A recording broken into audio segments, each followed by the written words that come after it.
For a long time now, computers have been used in scientific institutions, in universities, in banks, in the headquarters of governments and in large companies because of their ability to do millions of calculations in a matter of seconds. Large computers, in fact, are sometimes measured in terms of how many millions of things they can do per second. In many cases, the calculations a computer can do in a few minutes would take people years and years to accomplish. These traditional giant computers are called mainframes. In the 1960s, smaller computers were introduced, called mini-computers. They were small enough to fit on a workbench in a laboratory, and they were inexpensive enough to be purchased by medium-sized businesses. In the 1970s, even smaller computers started to appear. For lack of a better term, they were called microcomputers, and they were small enough to fit on a desktop and inexpensive enough to be bought by small businesses. Today, as we all know, some of them are small enough to fit in a pocket, and many of them are within reach of even the most modest budget. When computers were first invented, some scientists thought that only 4 of them would be required to handle all the world's calculating needs. But those scientists weren't taking into account 2 important developments to come. One was the rather remarkable decrease in the size and price of computers. No one would ever have expected that a computer that filled an entire room in 1950 would fit in a briefcase today. The second development was in the variety of uses for computers. While computers were originally used for nothing but computing, today they're used for everything from writing novels and music to doing your Christmas shopping. And because of the low price and versatility of these new microcomputers, they're finding their way into homes all over the country where they're being used for storing and sorting information, for keeping track of home finances, for doing personal taxes, banking at home, making airline reservations, getting the latest news, weather, and stock quotations, for teaching any number of educational subjects, or just for playing games.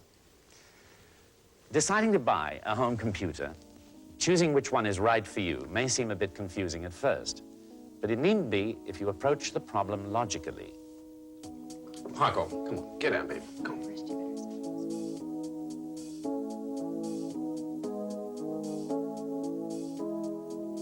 Daddy, you've been staying late at the office a lot. Maybe if we had a computer at home, you could catch up on your paperwork. I suppose you're right about that, but a computer's not going to make the work go away. Anyway, we've got a computer at the office. But it's doing other things during working hours. And it doesn't do us any good if you're staying late at the office in order to use their computer. Mom, you've been staying late at the office a lot, too. I know. I wish I could spend more time at home. I wish I could spend more time at home. You are not going anywhere until you've done your math homework. See, if we had a computer, you could do your homework on it. But then I wouldn't have any excuses left for not doing my own math. Well, I guess computers can't be all bad then, can they? I can also stay up late playing computer games. Daddy, I need a computer for school. Everybody's getting them. All right, look, let's just try to make a little sense out of all this noise about computers. When in doubt, make a list. That's right. Put all the pros and cons down. Now, well, on the con side, I've got one big question. Now, is this just another one of these gadgets that we buy that's going to sit around and gather dust? I'm a little more concerned that we're going to end up buying two. That's a great idea. Sure, maybe we can get a discount on a dozen of them. Oh, slow down there. Look, we haven't even decided to buy one yet, okay? Point two on the con side. The expense. Daddy, they're all different kinds of models. They're the expensive ones and the cheap ones. It all depends on what we want to do with our computer. We don't have a computer yet. Okay, I have a question for our expert. Now, we don't know how a computer works. We're going to have to go to special classes. I mean, how can we own a computer if we don't know how the thing works? Daddy, do you know how a car works? Gear ratios, axle rotations? No. You don't have to know how that stuff works on a computer either.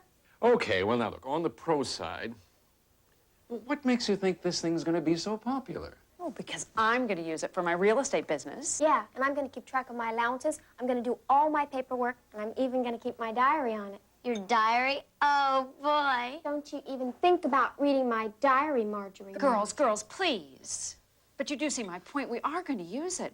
Word processing, games, finances. You know, and I really would like to get my taxes on a computer. Maybe we should go look at some computers and see what we need, huh? Great. But what are you getting when you buy a computer? How many components are there? And what do they do? Your camera, your TV set, your car are all likely to have computers in them these days. You might say computers have become as common as transistors and not much bigger. And because our computers in the home are hidden, we don't think about them. We don't have to. Somebody's already gone to all the trouble of setting them up so that they do what they're supposed to do automatically. All I do is key in the numbers, and the computer inside there does the calculations and gives me back the answer. 1,024 times 64 equals 65,536. Now, when I punched in 1,024 and 64, I was doing what computer people call supplying the computer with input. And when the computer gave me the answer, 65,536, it was giving me output. You can call it whatever you like, it's still old-fashioned multiplication. The two numbers I multiplied, 64 and 1,024, are called data. And the times sign in between was a command. I gave it two numbers. The question was, what did I want this little computer to do with them? I could have pushed the plus sign, and it would have added instead of multiplied, but my command was this X right here. And that's how the computer knew to multiply. Input, output, data, and commands. That's really all there is to using any computer. You don't really need to know anything else. You know, it's interesting that virtually the same computer can be inside the Polaroid camera, the calculator, the automobile, the microwave oven, the TV set, and half a dozen other appliances around the house. After all, those are pretty different jobs to do, yet each one of those has a computer in it. Now, what about this kind of computer?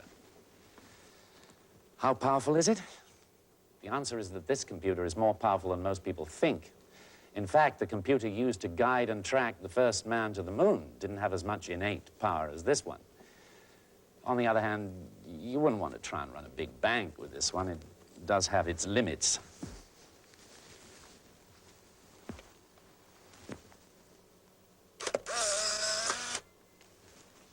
The computer in here has already been told what to do. I don't have to worry about it. The commands are built in. The data comes from the outside world. How much light is there, for example? Oh, this little solar cell supplies the data. It measures the light. The output is the adjustment the computer makes to let in more or less light, to activate the flash if there's not enough light. Output can be a word, a letter, a number, an action. In this case, a mechanical adjustment. But this computer has to be told what to do. And while that means you have to know what to tell it, it also means that it can do just about anything you want. It's a trade-off. You can play games, or you can keep track of the earnings of a small corporation, you can write a play, or you can design animated cartoons. And it's actually just as easy as telling the calculator what you want once you get the hang of it. It's all input and output, data and commands. In fact, as with the computers inside of the cameras and cars, expert technicians have done most of the difficult work already to make these machines easier for you to use. Input, output, data, and commands. You get the picture? The computer is made up of several components. This keyboard is your way of talking to the computer. And that TV screen, which we call a monitor, is the computer's way of talking to you. You type, hello. It appears on the monitor to let you know that the computer has heard what you said. You are monitoring what the computer is doing. The computer is responding to what you're doing. Input, output, data. There's one other component you'll probably need, though it's not essential to the functioning of a computer, and that's some place to store information. The most common place to store information is a disk drive, and that's all you need. Computer keyboard, monitor, and disk drive. But how do you know which ones to get? Come on. Probably the best thing to do before you buy is to make a list of what you want the computer to do for you. There will certainly be things it can do that you won't know about until you've bought it. There will also be things that you want it to do that it can't. But thinking carefully about how you plan to use a computer in your home should help to determine which computer you get. Do you want help with your taxes, like Mr. Mills? Or do you simply want to perfect your skill at Pac-Man? There's a computer in this. Doesn't feel heavy enough. Microcomputers aren't heavy, Marge. Can it do my taxes? Yes, there's a personal finance program in it and an income tax planner that could make the computer pay for itself in the first year. Do you work here, young lady? Can it change the channels on the TV in my room so I don't have to get out? For most families, a personal computer provides 5 basic services. It is an educational tool, a word processor, a family financial planner, a database manager, and an entertainment center. The range of available programs to serve each of these functions is staggering.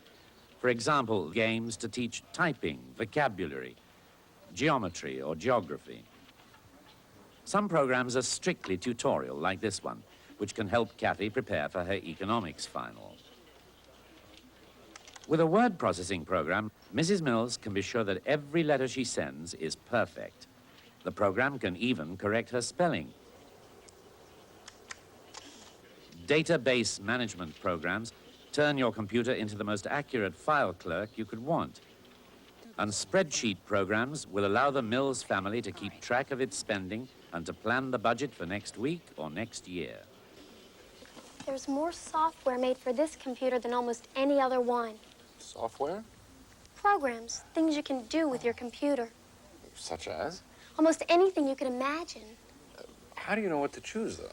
Well, we could get some demonstrated in the store, but they don't stock everything. Some stores will let you rent them and take it home and try it before you buy it, and some companies will send you a demo in the mail. This one's kind of interesting. Okay.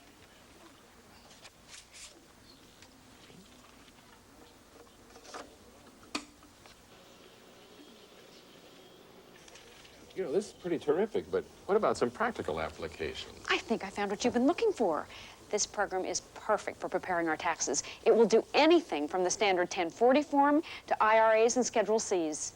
Well, I guess what we're doing here is picking the programs we want before we even pick the machine. That's the best way to do it, Daddy. You have to make sure you have the right programs. Otherwise, you may end up with a machine that can't do what you want. That program that does budgets and projections and graphics, it won't run on some of the smaller, less expensive machines. One thing you must consider when buying a home computer is that if I take this disk out of the Apple and I put it in the Commodore, and I try to run the program, nothing happens.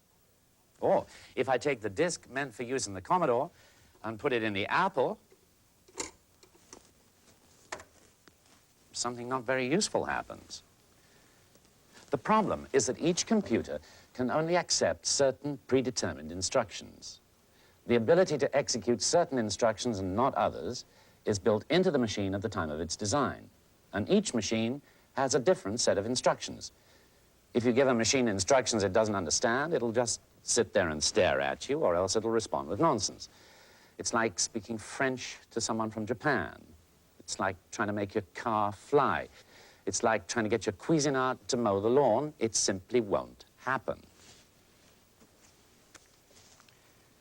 They look the same, they read the same. The disks appear identical.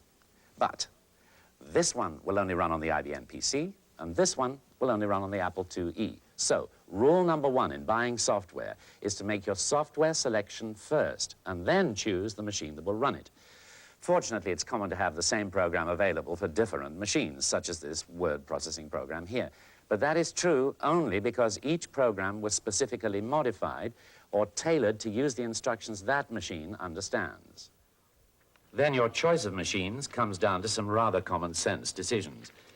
For example, Coleco's Atom computer sells for considerably less than some other models. It also comes with a printer. And if you're going to be using the printer for business letters, as Mrs. Mills hopes to, you'll need a letter-quality printer. Mrs. Mills wants to use the computer for her real estate business. That means she'll have to do mailing lists, and she'll want to sort a good amount of information. The program she's holding will not run on the Commodore, Coleco, or Atari. It will run on the other two machines. That narrows down her choice. Not only that, but she must have some place to store the information. Memory and disk space. Some computers come with a disk drive already built in, while others do not. On the other hand, some machines don't have disk drives at all. Some computers come with tape cartridges instead of disks for permanent storage.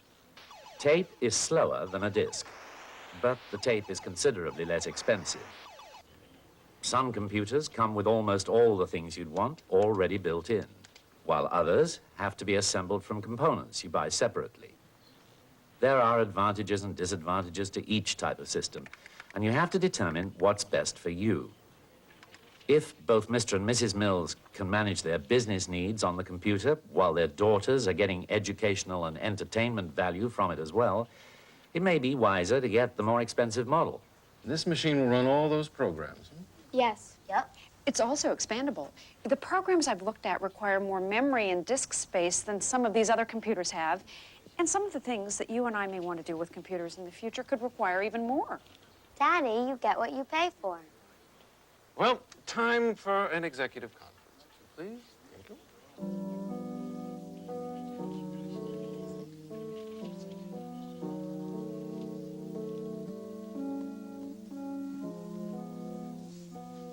Well, we've decided. What? What? This computer will do the things we seem to want. Your father and I have decided to buy it. All right. Okay. Make sure the on-off switch is in the off position. Check. Okay. Attach the keyboard to the main system unit via the coil cable provided. That's gotta be it. Check. Okay. Attach the monitor to the main system unit via the RS-232 cable provided. What's an RS-232? If this isn't it, we don't have it. There we are. Okay. Attach the power cord. This is the hard part. Marjorie.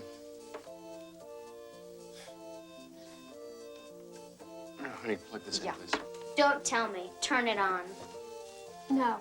Open the disk drive doors. Right here. Yeah, oh, I see. Yeah. There we go. Remove the cardboard restraints. Okay. Yep. Now can we turn it on? Now we can turn it on. Monitor. Yeah. What's the matter? I might have known. A lemon. Not at all. The computer can't do anything till we tell it to do something. Okay. Okay? Yeah. Put that down. Okay. Oh, you see? Oh, that's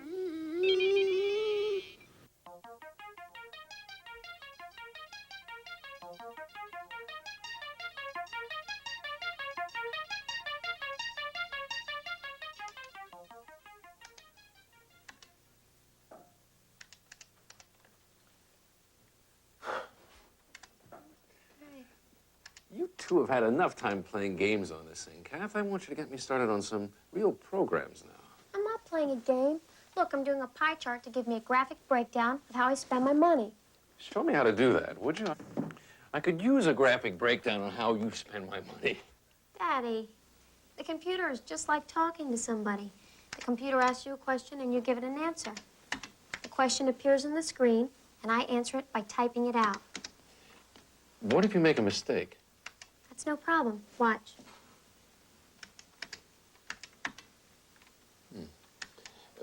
What's it mean? It wants to know how many pieces the pie will have, okay? I'm supposed to type in the number.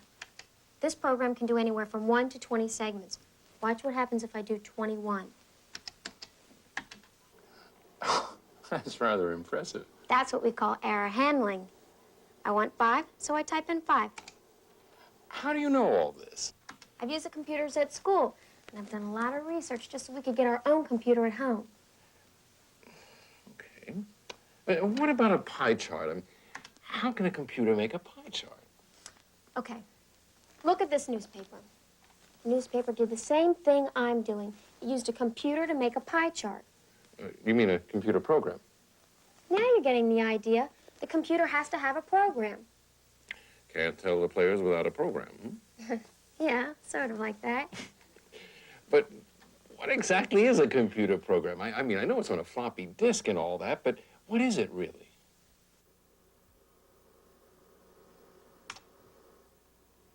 There.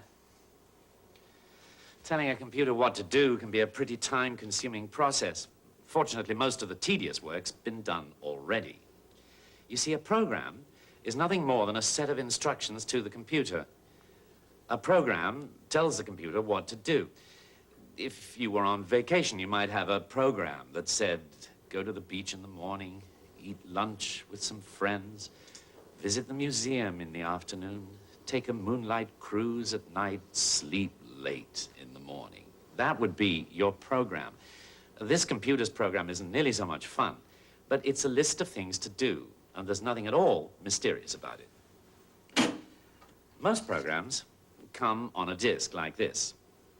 Some come on cassettes, and others come in cartridge form. These are all forms of magnetic storage, just as videotape and audio cassette tapes are. In fact, they work much the same way, but you don't have to know the theory of recorded music to use a cassette player, do you? The same is true of computers. Whatever the form your program comes in, all you have to do is pop it in and run it. Records and tapes are played. Programs are loaded and run.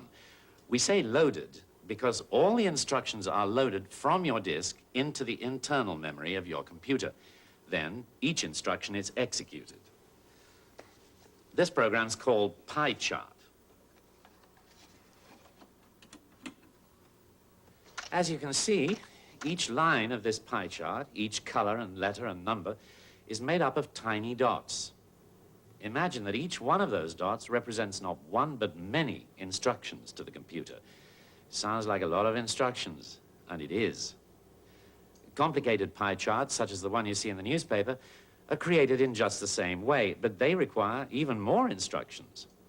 Fortunately, we don't have to worry about all those instructions. Programmers have already put all the necessary instructions right on this disk. We just fill in the blanks. Most good programs, such as this one, will give you enough help so that they're easy to use. This one, for example, asks you questions. It asks for input. How many segments do you want the pie to have? What do you want to call the segments? How do you want them colored? And so on. When you're done, you press another button, and the program automatically draws the pie chart on the screen. That sounds easy enough, but what about all those dots? What about all those instructions? Here's how a computer responds to instructions. Imagine trying to tell someone how to get to your house. For most people who know your town, it would be sufficient to say, come to 19 Maple Street. For some people, you'd have to say that Maple is a north-south street that runs parallel to Main Street. For others, you might have to say that Main is the biggest street in the downtown area, and you turn right after the First National Bank.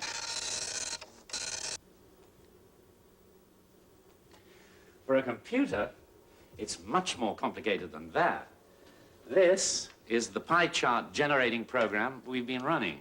You remember all those little dots on the screen? To tell the computer how to get to 19 Maple Street, you'd have to say, hang up the phone, put your shoes on, go to the door, put your hand on the knob, turn the knob, pull the door toward you, stop pulling the door toward you, step through the door, pull the door toward you again, stop pulling the door toward you. When it's closed, let go of the knob. We'd barely gotten the stupid thing out of the house, and we'd had to issue 11 instructions. That's exactly how programming works. The computer is so stupid that you have to tell it absolutely everything. If you didn't say, let go of the doorknob, you see, the computer would be caught walking down the street dragging the front door along. Computer programmers have to write out all those instructions in order to get a program like Kathy's pie chart generator. It takes months, sometimes years, to write a good program. But once it's done, it never has to be done again. From then on, you and I can simply run it by putting the disk into the computer. Now, imagine writing a game with full-color graphics. That's one of the reasons why software is so expensive. It doesn't look like much, but now you get the idea of how much work went into it. Whenever you buy software computer programs, there's a warning on the box that it's illegal to give away or sell copies. In many cases, there's nothing the company can do to prevent you from doing this. But now you can understand why they'd bother to try. If you spent all that time figuring out how to instruct the computer to make pie charts, you wouldn't want someone to walk away with it. Oh, and speaking of copying software, this may seem like a contradiction of what I just said, but rule number 2 for software is store a copy in a safe place.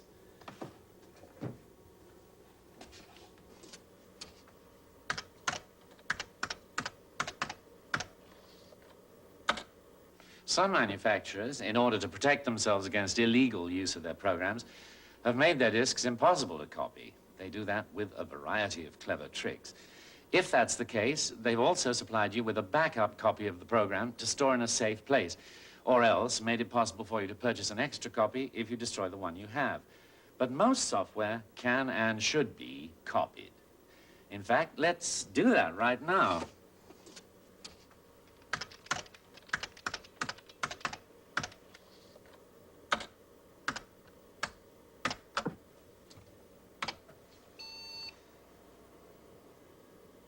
And now I'm being prompted to put the disk I want to copy over here and the blank disk over there.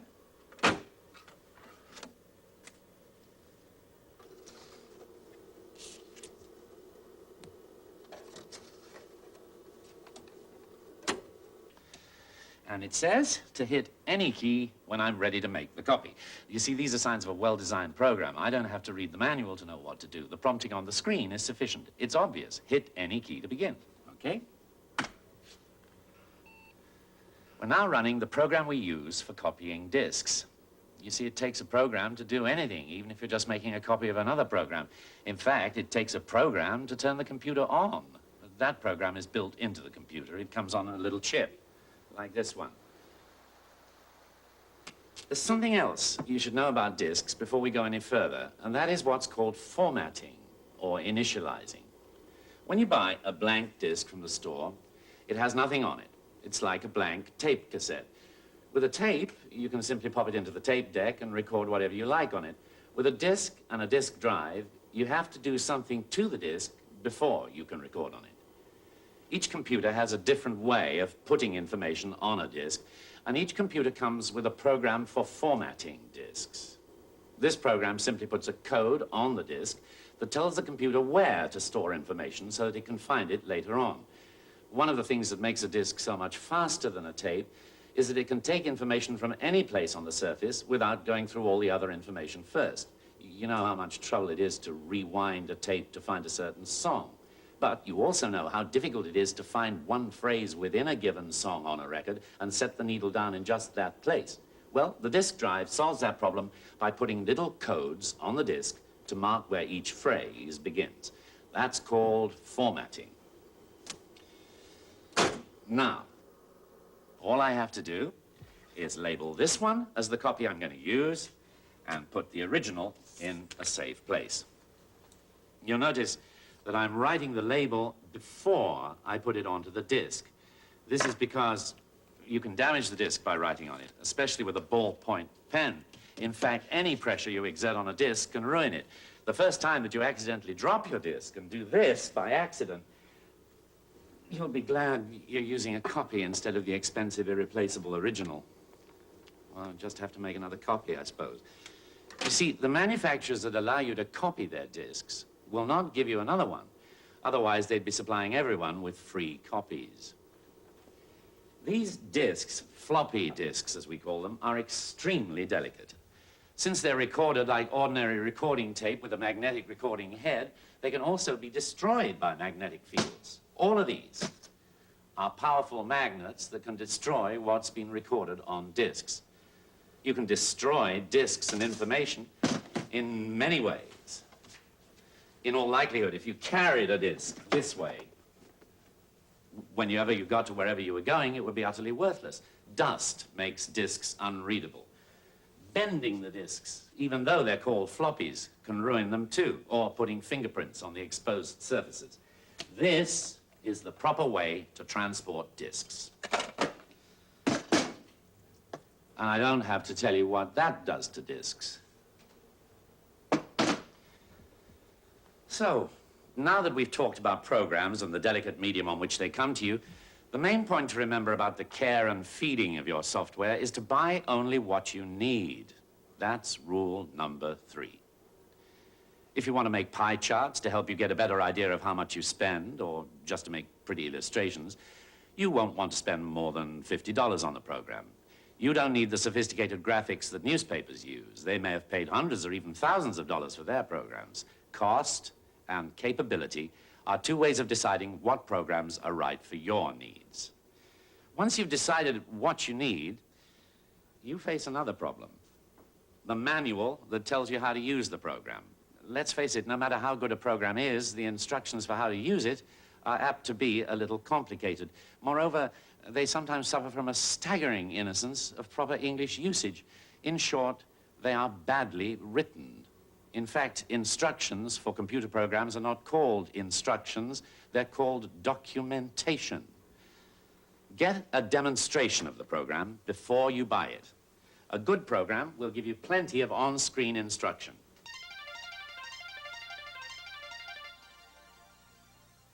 How are you supposed to change this to blue once you've decided it's going to be green? This manual doesn't make any sense. It's right there on the screen, Dad. And you're right. These manuals don't make much sense sometimes, but neither do most of your legal documents. You know, you just have to read them really carefully. Translate from computerese to English. You can usually figure it out. All right. Is it possible to get something that'll keep track of all my clients and then tell me which ones have paid me on time and which ones haven't? Yeah? And then I'd like the computer to be able to give me a list of, say, everybody I've done wills for, so I can tell at a glance where my family business is coming from. And then I want to put a file on each person into the computer, so when they call about some other kind of service, I can have their file at my fingertips. Or is that asking too much of this little machine? Not at all. What you need is a database manager. There are plenty of database manager programs. How do you know which one's best? Well, there are a lot of computer magazines. They review all the new software. You can talk to people who've used the program before, and you can even go to the store and watch it work before you buy it. Let's go see what they have. Okay. Let's go. Great.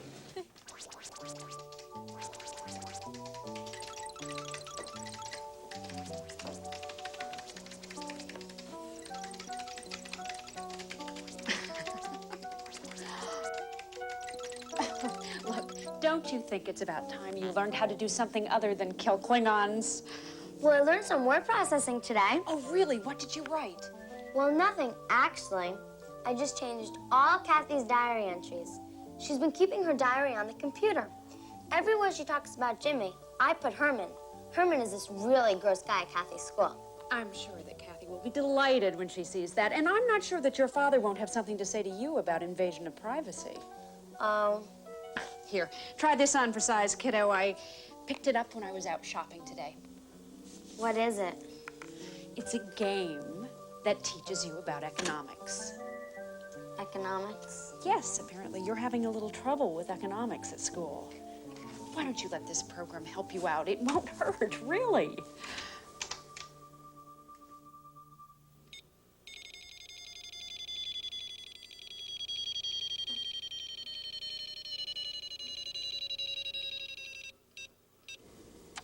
This is just one of a whole array of computer education games and tutorial programs. If it's not true already, it will be true in the not-too-distant future that a student without a computer will be like a student without school books. Several colleges already require that entering freshmen have computers, and some schools even specify which computer you have to have. One reason for using computers is that they can make learning so much easier and more enjoyable than traditional ways. They won't replace books or teachers, but they will supplement the current system of education. Computers, don't forget, are simply counting machines. The French call them ordinateur, which really means a system for filing. In Latin, the word is ordinatus, which means well-ordered. Simply put, computers bring us order out of chaos, one of the great aims of man throughout history. Since students tend to be a little disorganized sometimes, educational software that orders their lives or their thoughts can be one of the most important uses of a computer in the home. High school students, for example, who are preparing for their SAT tests can benefit from a whole range of programs that can put them through drills to help improve their scores. One company even guarantees a better score or your money back. That's how sure they are that their programs work. There are programs to teach you everything, from how to type to how to design skyscrapers. There are programs to teach you to use the computer and how to use the many programs that go with it. And there are others to teach you how the computer works deep inside its complex microscopic circuitry. In this illustration, the information makes a loop from the person to the computer, back to the person. And in the process, it becomes organized. This is a standard feature, a standard power of all computers. This is the true fundamental meaning of owning a computer. Computers create order. One of the classic ways in which a computer organizes information is in the so-called database management program. All right, so you can read reviews and you can talk to people who own programs, but how do you know what kinds of programs are even available? Magazines, stores, and the salespeople at the stores. But I don't think they could possibly keep up with all the new programs. You just have to keep trying different stores and asking different salespeople. If you were really smart, you'd run a computer software search. You could get one of those search companies to send you a list of all the programs that we could do on our computer, the ones that's specifically designed for law offices for you. Ah. How much does this kind of thing cost? About $15. Oh, that's not bad. How do you know what to look for in a program? Look for good on-screen instructions. Is it easy to see what you're supposed to do next? If not, there could be a flaw in the program. But then there are always trade-offs. The more choices there are, the more you can do. So, a complicated program is going to allow you to do all sorts of things, but then it's going to force you to look in the manual more than once. Some programs come with cards like these for easy reference to the commands. What are commands? Oh, there are two kinds of input you can give the computer when running a program. There's data and commands. Data are the numbers or the letters that you give the computer to work with. Commands are anything you tell the computer to do. Okay? Daddy, over here. Remember that stock program you want to see? Here it is. Let's see how it works. Okay. The manual, ah. Well, the daily listings are easy. Let's try the 52-week history of a stock.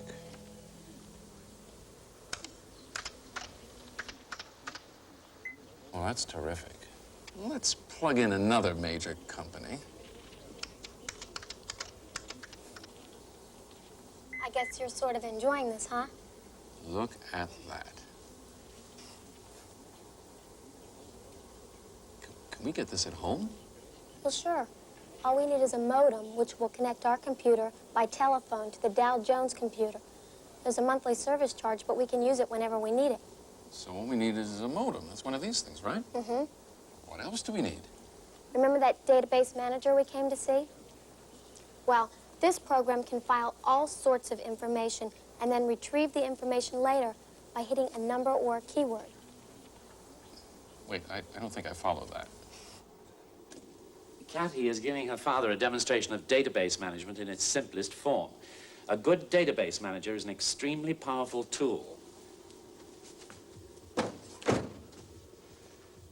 Forms can be as short as a telephone book entry or many pages. You can sort them through using one key, such as the city someone lives in, or you can sort the forms by many and varied keys. The programs work like this. If I stored descriptions of all these fruits and vegetables in a database manager and later on asked it to find everything that was green, I'd get the descriptions of zucchini and limes. If I asked for everything that weighed more than a pound, I'd only get the honeydew. Or if I asked for everything that was long instead of round, I'd get bananas and zucchini. You get the idea. If you want, a database manager will print out the files it selects or else print out selected information from them. The key to successfully using a database manager is selecting the right one for your needs. It may have more commands than you need. Maybe it won't have the commands you really want. There's a wide variation in price, so it's important not to buy more than you need.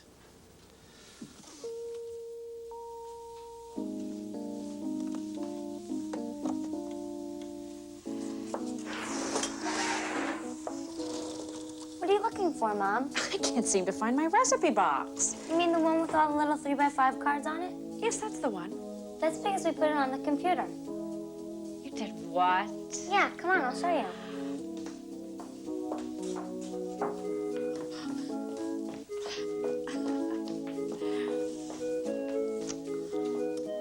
So what do you want to cook? I don't know. Something Italian, maybe.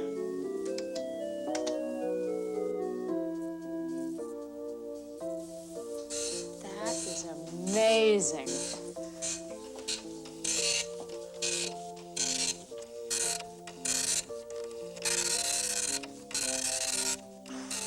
You know, this is great. Yeah, and you can even spill spaghetti sauce all over it and just print out another copy for the next meal.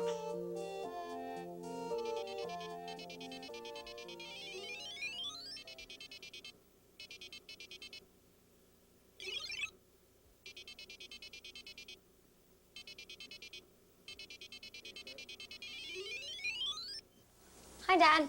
Hey, hi. Can I try? Sure. What's this thing called? It- I know. It's the peripheral. Dad, not the peripheral, a peripheral. It's a joystick for games. Besides, peripheral isn't anything. It's an adjective, not a noun. Computer people would call this joystick a peripheral. Let me demonstrate.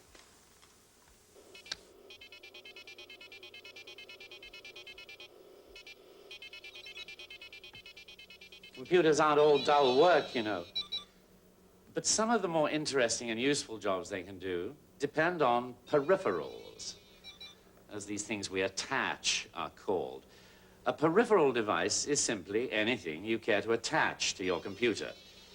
We usually use the word peripheral when we're going to have to spend extra money on something, too. This computer has internal disk drives, but on some other machines, such as the Apple and the Commodore, the drives are peripheral. This printer is a peripheral device. And so is this touchpad.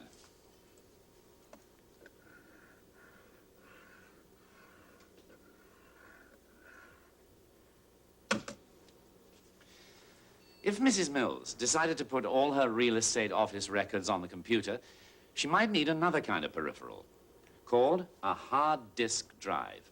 This works much the same way as a floppy disk drive, except it has several disks and several read-write heads. The disks, sealed in an airtight case, are made of aluminum, not plastic, which is why they're called hard. Typically, a floppy disk will spin around 300 revolutions per minute. A hard disk might spin at 10 times that speed. This makes the hard disk much faster at finding or storing information. Not only that, but the hard disk drive can store a staggering amount of information. This one here could hold everything ever written by Shakespeare and Charles Dickens, and still have room for the Bible. It might also cost as much as the computer itself and all the other peripheral devices put together. The modem you use to tap into the Dow Jones Stock Information Service is also a peripheral. You can get one for as little as $50 or pay as much as $500 or $600, depending on how fancy you want it. But this device allows your computer to send and receive information over the telephone lines. There are more than 1,000 computer services you can dial up using a modem and a telephone connected to your home computer. Dow Jones is just one of them.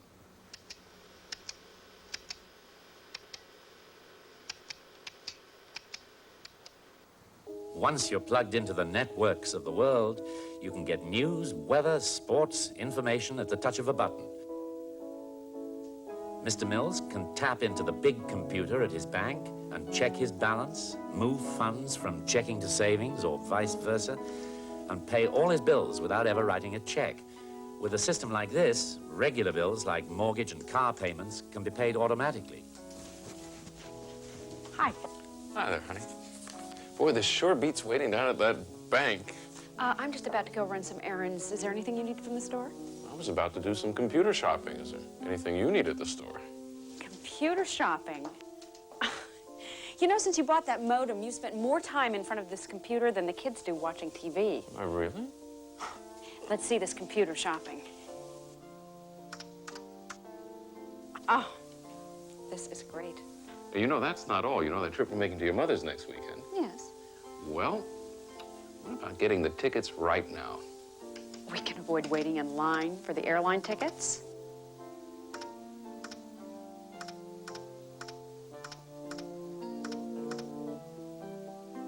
How about next Saturday at noon? How about next Saturday, a little closer to 10 o'clock?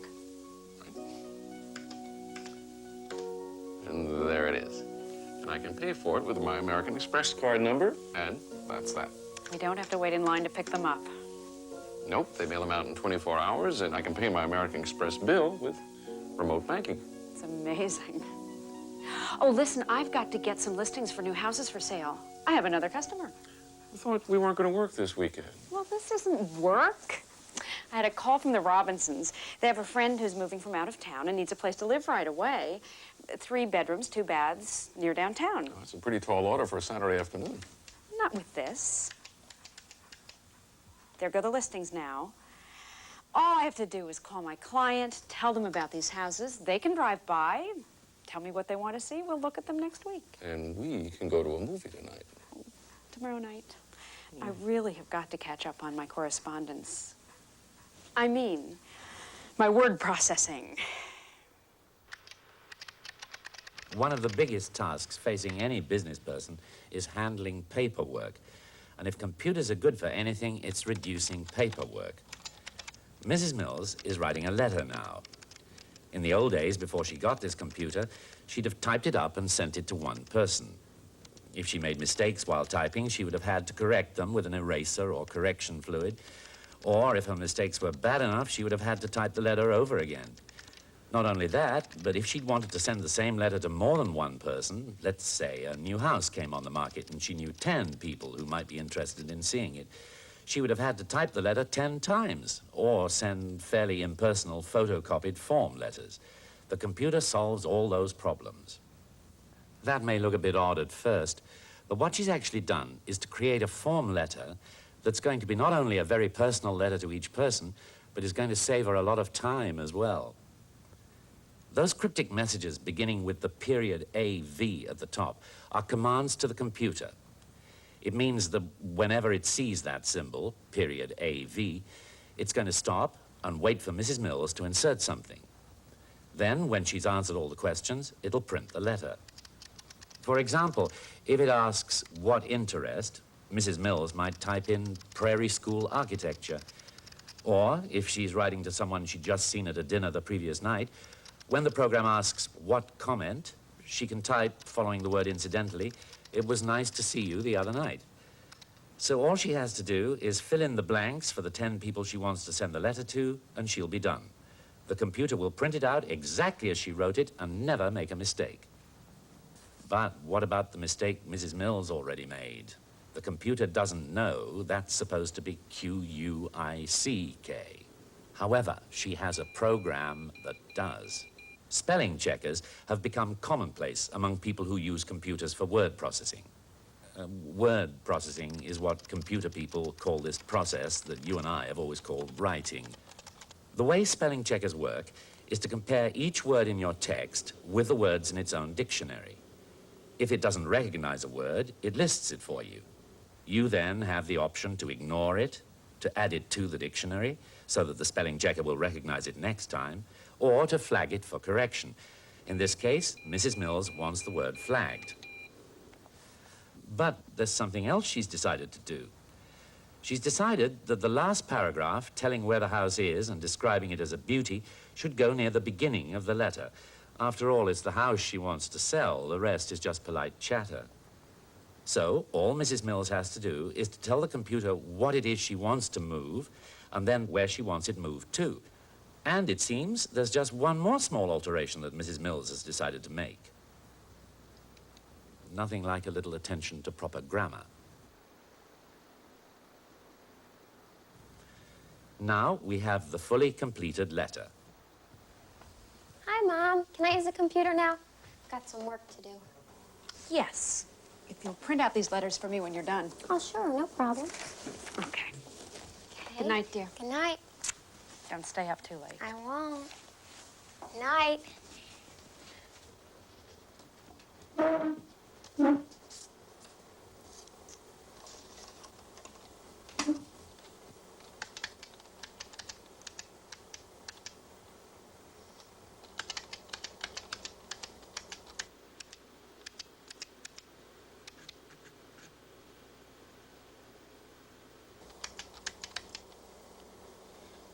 Herman, that creep. Marjorie, I'm gonna kill you. Kathy can use the same trick Marjorie used to change Herman back to Jimmy. All she does is to invoke the global search and replace command in the word processing program. This means that every time the program finds the name Herman, it's going to erase it and put Jimmy in its place.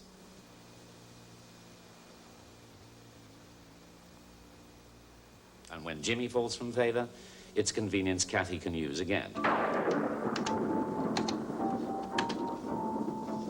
There, that's better.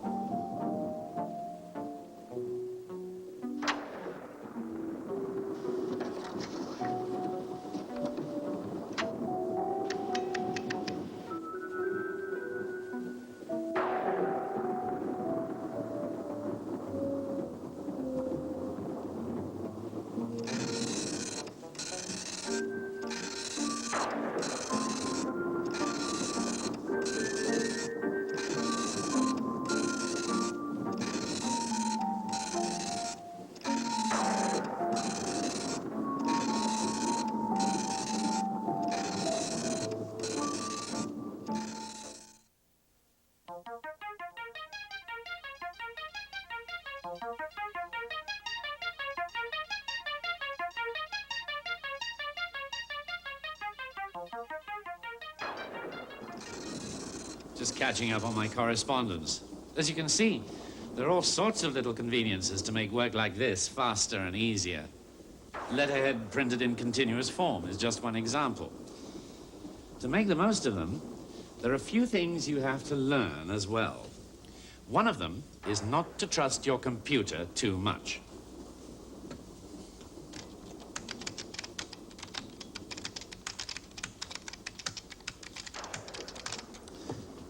There.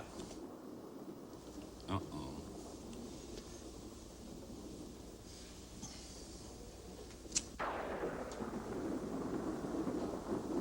Or at the very least, not to trust your local power company too much.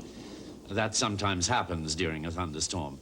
Unfortunately, that little bit of wisdom I wrote is gone forever. I can't remember it, and neither can the computer. It's as profoundly gone as a line of music played in the forest. Whether it's a brilliant line such as the one I just wrote, or your homework, or a list of every real estate client you've ever had, your information is valuable. Oh, there we go. Power restored. But not our information. Now, why is that? What is information once it gets inside the computer? Is it written down? Is it etched in stone? Hardly. In fact, it's quite ephemeral once it's inside the computer. Let's put something into the computer and see. There we go. We did that once before, remember? Now then, let's see what goes on inside your computer. This is what it looks like inside a microcomputer. These are the actual components that do the computing. This is the computer's memory, where it stores information. This is the central processing unit, or CPU, where the computation actually takes place.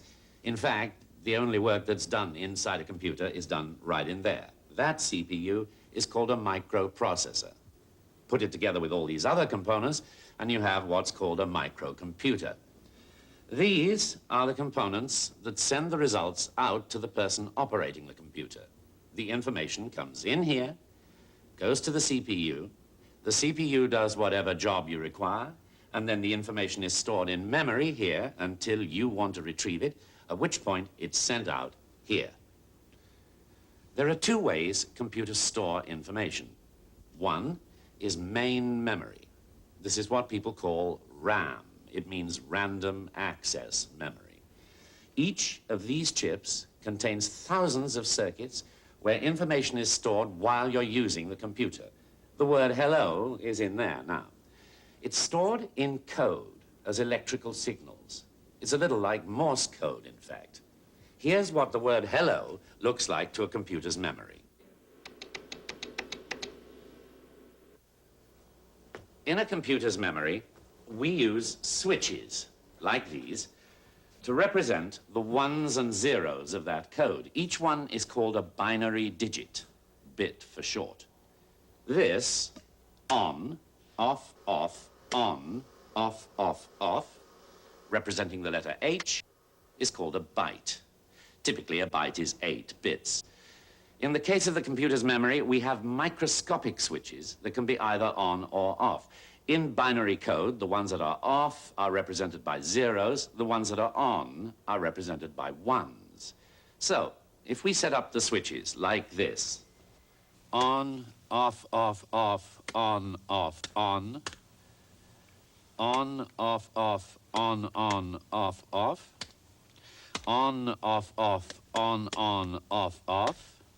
on, off, off, on, off, on. The code for the word hello is stored in memory. The computer is set up so that it will display what we typed into the memory. It could just as easily be set up to display the code instead of the English word, those zeros and ones. But it's simply easier for us to read words than numbers. Now we know about one way the computer stores information. But if we turned off the electricity, then all those switches would appear to be off. So we have to find some other way to store information if we don't want to leave the computer on all the time.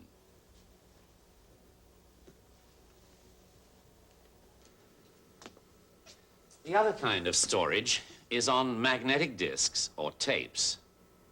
Recording tape was the first form of magnetic storage for computers. We've all seen the spinning reels on the computers in the movies. These days, we use magnetic discs. And instead of tape recorders to record and play back, we have disk drives. There are two main differences between RAM storage and disk storage. One is that everything in RAM disappears when you turn off the electricity, so eventually you have to put your information somewhere else or lose it. The other is that there's usually a lot less space in RAM than on a disk. A typical computer memory such as this one will hold about 36 typed pages. These little chips can hold 36 typed pages of text. And with new technology coming along, this single chip can hold 144 pages of text. But most home computers don't have nearly that much memory. And so we need a larger storage area. This disk will hold almost 5 times what the computer's normal memory will hold, or about 200 pages. Now, let's put the word hello on the disk for safekeeping.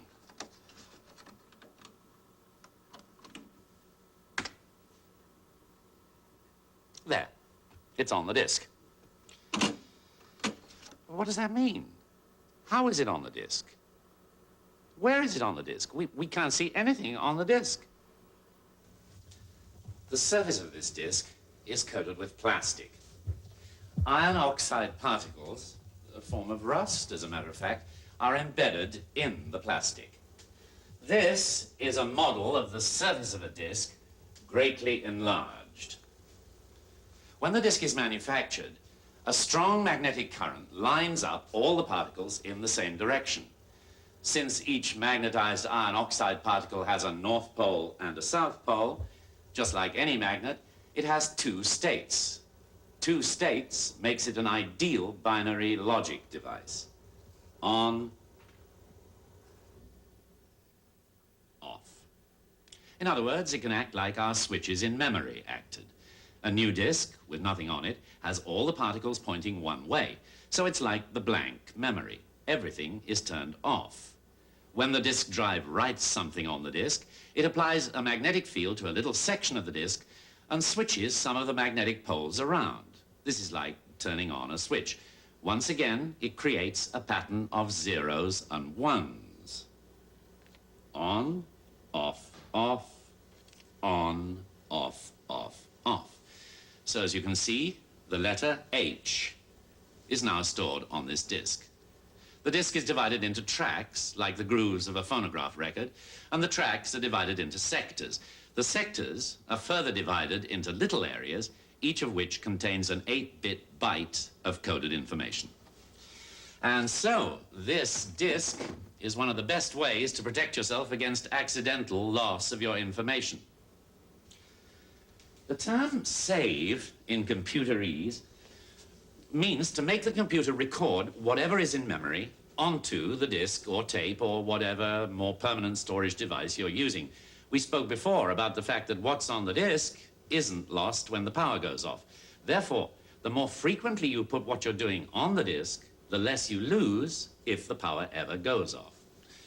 In every program you use that involves the creation of information you'll want to keep, there is a command that writes what's in memory onto the disk. Use it often. If you're writing something, for example, or making changes in something you've written, a school paper, a letter, such as Mrs. Mills was writing, or Kathy's diary, save every time you've completed a page. It only takes a moment, and it can save you hours of work should something go wrong. But there's something else that can happen when the power suddenly goes off like that. If the magnetic head that records information onto the disk and plays it back, the read-write head, if it happens to be touching the disk when the power goes off, it can render the disk permanently unreadable.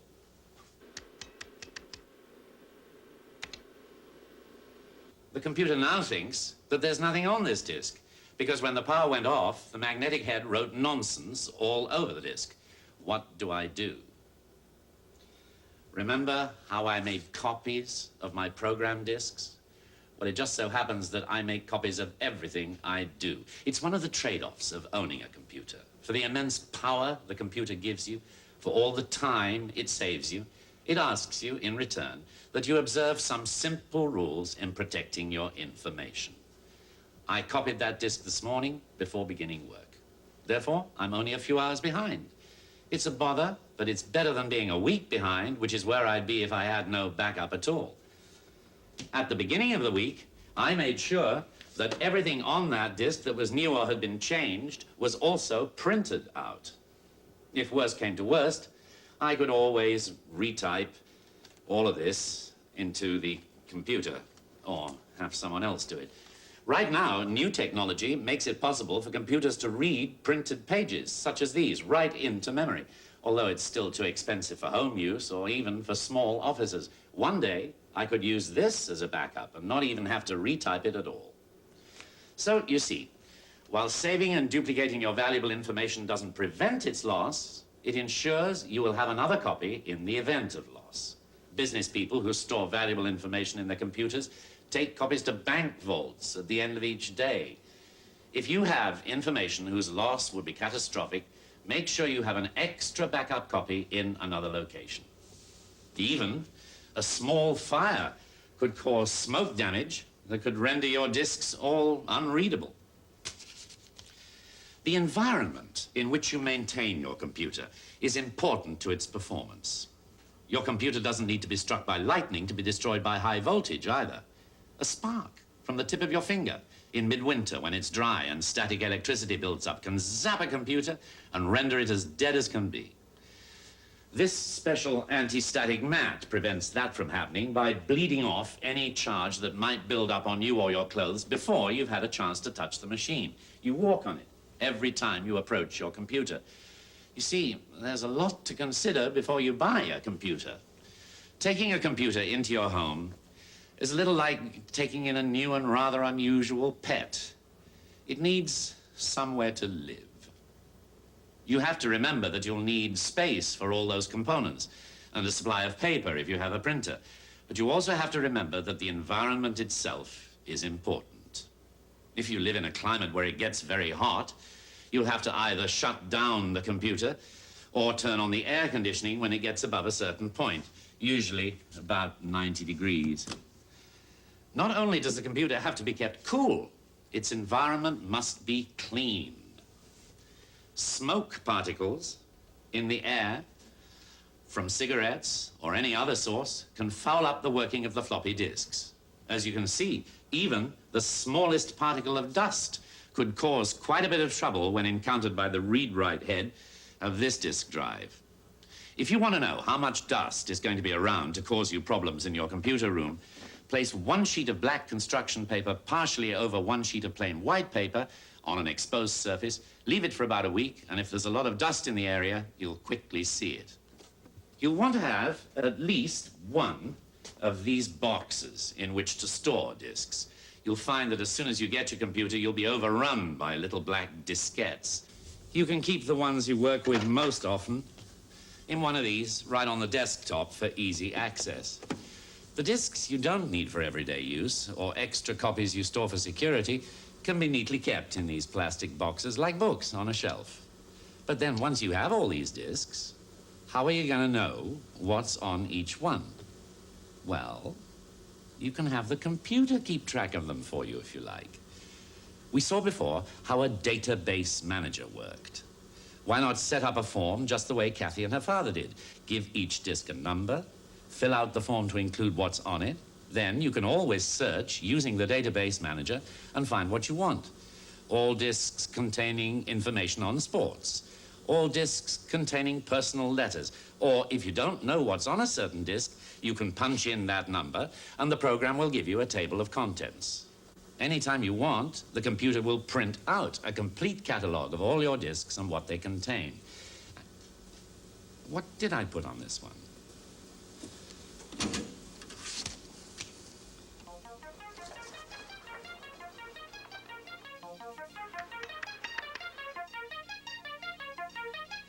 Now, let's see here.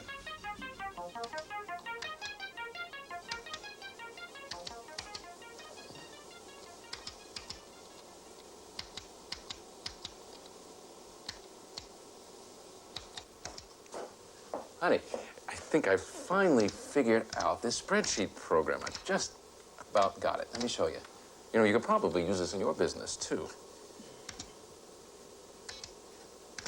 Now, each one of these is a little box. A-1 is the first, and H-20 is the last one. Now, you can put numbers in the little boxes. All you've got to do is move this little cell pointer around, you see? It's just like moving the cursor. Yeah. Yeah. The reason I got this program was so we can keep track of our investments. Let me show you.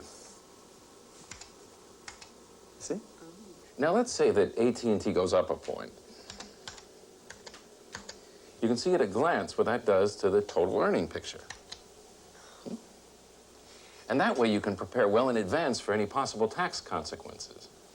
You know, you could even set it up so that if a stock goes up a certain amount, you'd sell, or if it goes down a certain amount, you'd buy. And that way you'd never be risking more than a certain given factor. Hey, you guys. When are we supposed to get a chance to use this thing anyway? Oh, yeah, this was supposed to be a family computer, and you two are turning it into an office? Guess we haven't been taking over a bit, haven't we? What's going on, though? What's the matter with the computer? What? Great. Oh, no, Mom, I've got a paper due for school tomorrow. Come on, computer? I think you should try the reset button first. Oh, let me try. If you can find it. What's it Is doing? that you two? A very wise man once said of computers, it's a wonder they work at all. We shouldn't be surprised if they do weird things now and then. In fact, sometimes you can unpack a new computer, put it together and plug it in, and find that it won't work at all. That's why you should always make sure your dealer puts it together in the store and gets it running before you take it home. Then again, sometimes this happens later on, and you have to face the possibility of servicing your computer. When a computer's new, heat can build up. Things change shape and come unplugged inside. This one's still under warranty, so there's really nothing to worry about.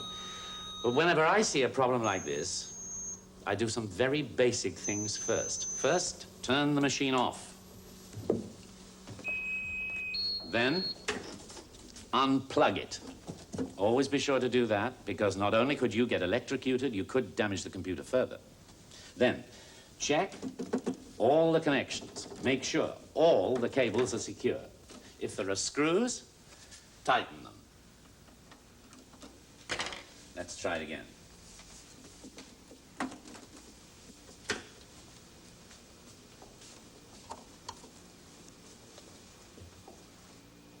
Once you've determined that everything is seated properly and plugged in, if the computer still refused to work, you might run diagnostics.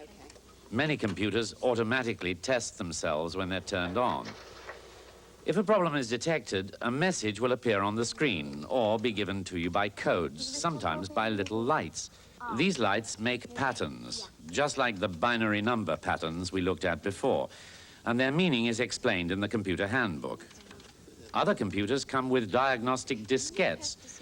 If you put the disk in and run it, it takes the computer through its paces and determines what's wrong.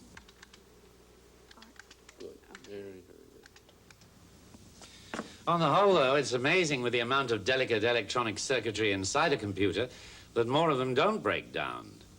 In the early days of computers, something with the power of many of today's personal computers would have taken up several large warehouses, just the hardware itself. And it would have been out of commission more than half the time due to hardware failures. It was, in fact, in one of the early machines that a technician, looking for the source of a strange computer malady, found that a moth had been caught and killed in one of the electronic relays. From then on, they referred to sorting out computer problems as debugging. Or at least that's the story that's told. But today's machines are incredibly compact and surprisingly rugged and reliable. Since there are very few moving parts these days, the only thing you really have to worry about is the break-in period, when heat buildup could change the shape of components and cause them to pull apart or to fail internally. Whenever I get a new computer, I like to turn it on and leave it on. Sometimes for weeks on end. Or read your warranty carefully. Most of them are only 90 days. If your computer has a fan, that's likely to be a trouble spot if you're going to have one. Fans have moving parts. If it doesn't have a fan, maybe too much heat's going to build up. Leave it running to see what'll happen. You may notice that the Apple has no cooling fan, but that there are kits you can buy to attach one. It's probably a good idea to buy one. Your disk drives have moving parts, too. They aren't running unless the light is on. Give them as much use as you can during the warranty period to see if they're going to hold up. And then if something actually does go wrong, take the machine back to the dealer right away. Once the warranty period is over, repairs can become costly. But fortunately, once a computer has gone through its shakedown cruise, there's little to go wrong with it. Disk drives may need adjusting now and then.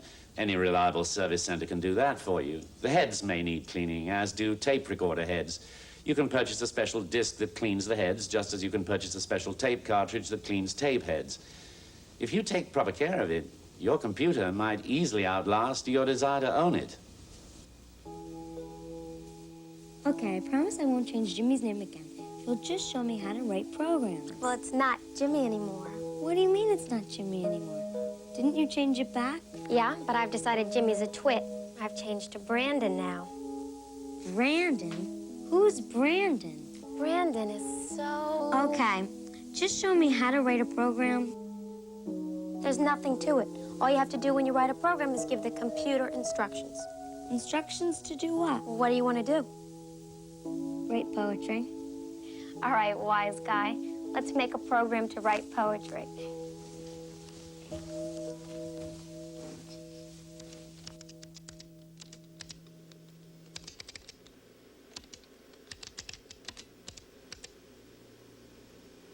I don't get it. It's really pretty simple. First of all, each line has to be numbered, so that's what these numbers are for. But why not 1, 2, 3, 4, 5? Because then that wouldn't leave us any room for more lines if we need them later on. The first 3 lines tell the program to print what's in quotes. Watch what happens when I run it. There. Why don't you just sit there, write your poem? Just do what it says. Type whatever you want.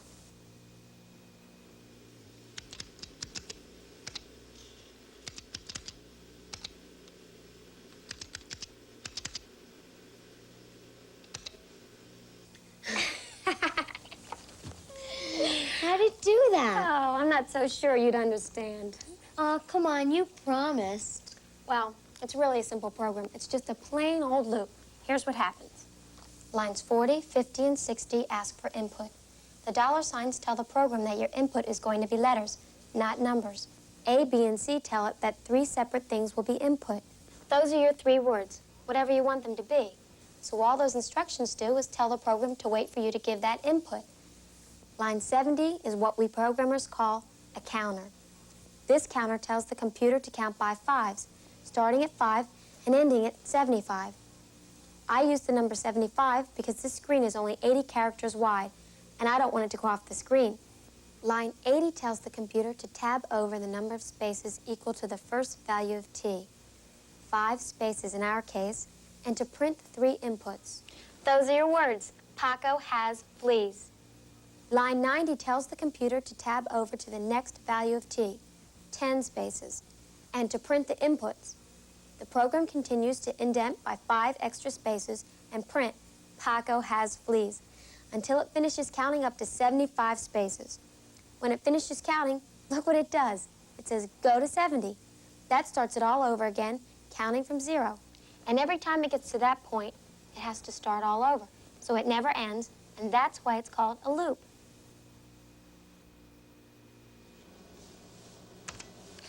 Remember we talked about giving the computer instructions about the binary numbers it understands?